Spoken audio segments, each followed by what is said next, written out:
Hello there, dear friends, and welcome once again to the Relaxed Fantasy Review. Today, we are taking a look at feats, the optional feature that boosts your character to power levels that most optimized builds use. Most people forget that feats are actually an optional rule. DMs do not have to grant feats, and they can just simply say, when you reach level 4, 8, 12, 16, and 19, you get a standard +2 to your ability scores. There's nothing wrong with playing the game that way, but most people play with feats because of just how incredible they are. Today we're going to dig into the Bard. Bards are one of the most versatile classes in all of D&D.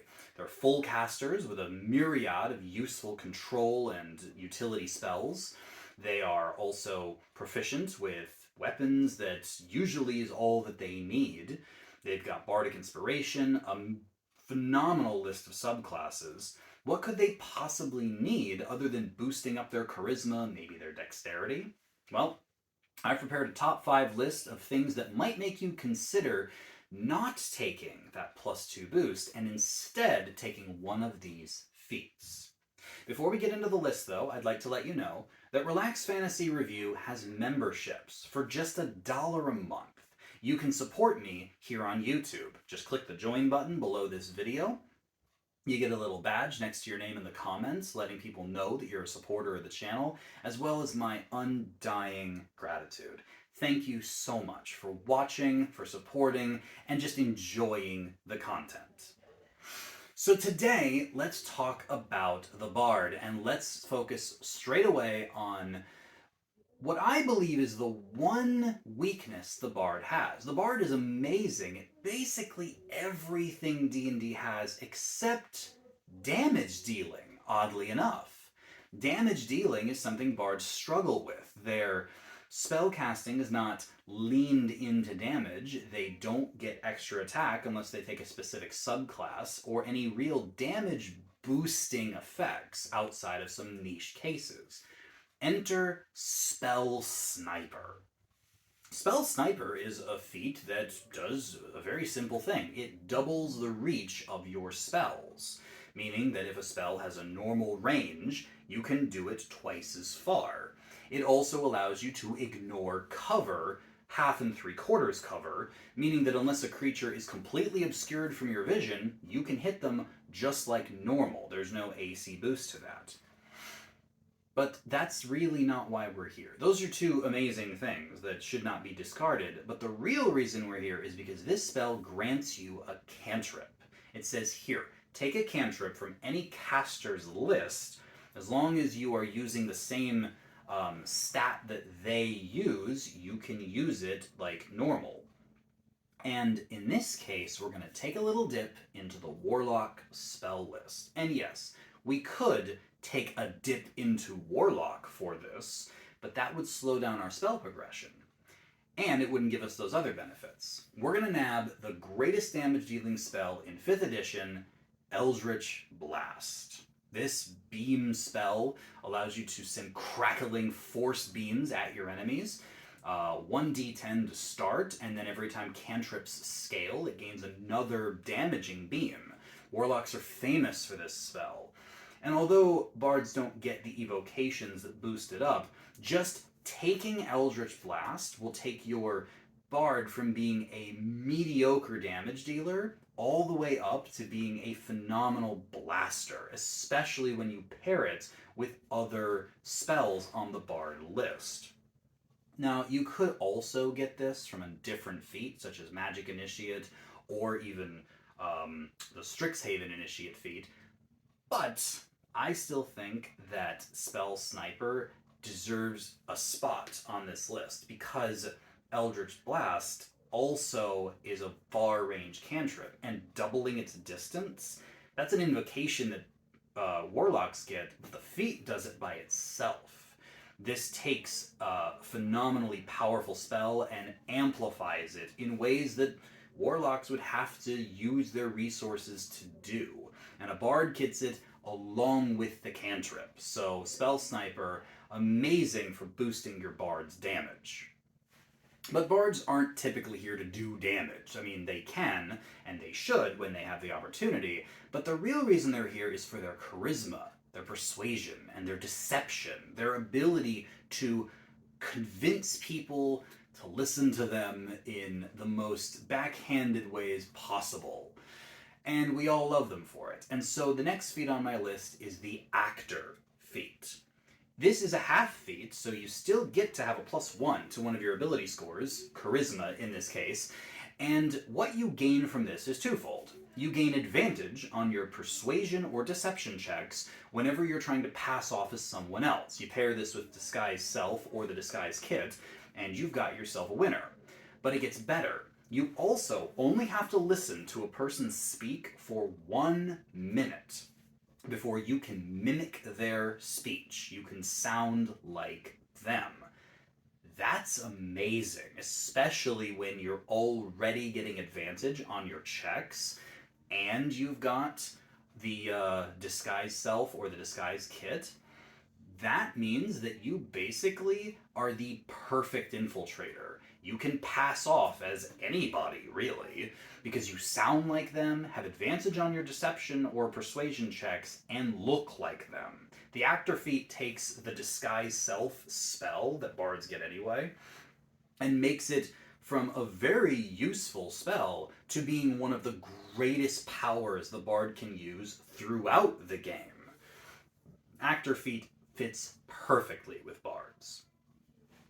But then, let's have a look at the next feat on my list, Fay Touched. Fay Touched is a magical feat.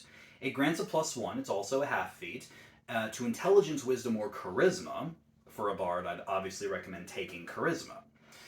And then it grants you 2 extra spells. Misty Step, which is a phenomenal utility teleportation spell, very handy, bonus action.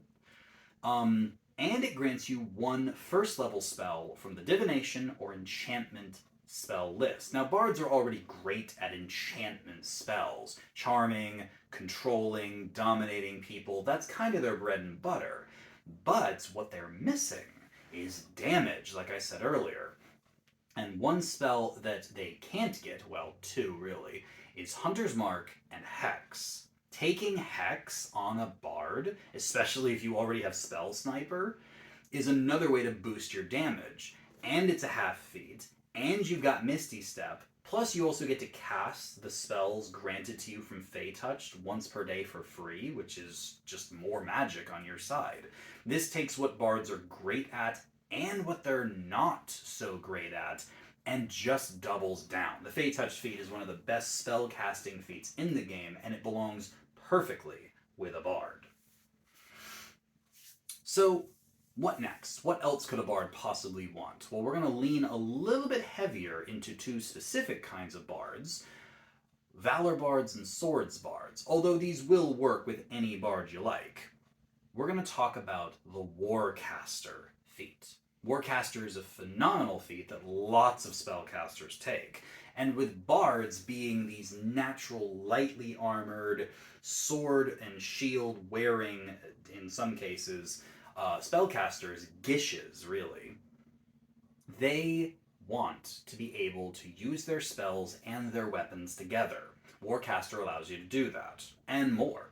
Firstly, you can perform the somatic components of spells while wielding a weapon or shield in your hands. Normally, you have to have a hand free or a hand to hold the spellcasting focus. This says don't worry about that. So, you can strap up a shield if you're a Valor or Swords bard, grab a hold of one of your swords, and you can still use your magic.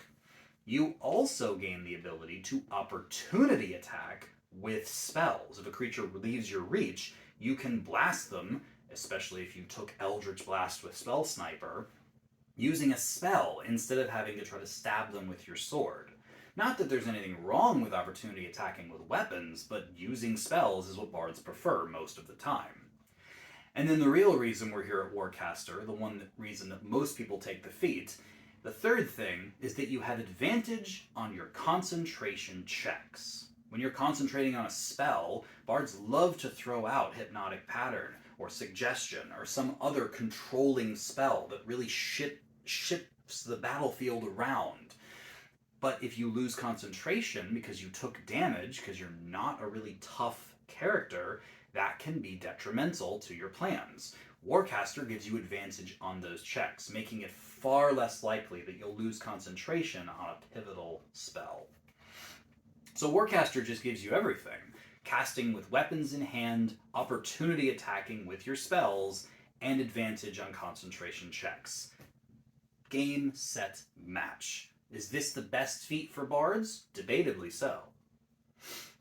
And there's one more feat on my list. And this one's a bit more of an honorable mention because it doesn't really boost anything else. It doesn't boost your persuasion, it doesn't boost your spell casting, it doesn't boost your damage. But it just felt wrong to talk about a list of bard feats without talking about Inspiring Leader. Inspiring Leader is a feat that does one thing. It's not a half feat, it doesn't boost your damage or your spells. It simply says that you can give a speech. It takes 10 minutes to do so you can't do this in combat even. You can just do it before you go into a dungeon, or if you know a fight's coming, you can throw this out there. Inspiring Leader says you can give this to your whole party. I think it's 6 people that you can give it to. And you grant them temporary hit points. The amount of temporary hit points you grant them is substantial. It is equal to your level, meaning that even at the low levels, if you get this at level 4, it's 4, plus your charisma modifier, which is probably going to be 3 or 4, maybe 5 in the late game, meaning that this can grant anything from, just a few temporary hit points for the whole party, which is not a bad thing at all at the low levels of the game, all the way up to 20 or 25 temporary hit points just for talking. You don't need to use a spell slot. You don't need to use a limited use ability. You just need time. Talk to your allies. Give the rousing, rowdy speech that a bard should, and rather than just being pumped up in a metaphorical sense, this literally will grant your party a shield of temporary hit points that will carry them through the next fight. And no, it's not the strongest feat in the game. It's not even an optimized feat. It's just so quintessential with the bardic attitude. And since it scales with your charisma modifier a little bit, it actually gets stronger as the game goes on. So yeah, you can take Spell Sniper and Warcaster to bump your damage. You can take Fay Touched to give you better mobility. You can take Actor to make you the best infiltrator in the world. But don't forget about Inspiring Leader, letting you buff your parties with more than your bardic inspiration, but with temporary hit points to go with them. All of these feats are wonderful on bards, and I think any player who has the option to consider them should. Yes, you want to bump your charisma. Yes, you want to bump your dexterity. But these feats might take precedence over that. This has been the Relaxed Fantasy Review. If you enjoyed the video, please like and subscribe down below. Have a look for the join button down there. And keep your eyes peeled for more feat reviews coming down the line soon. Have a good one, my friends.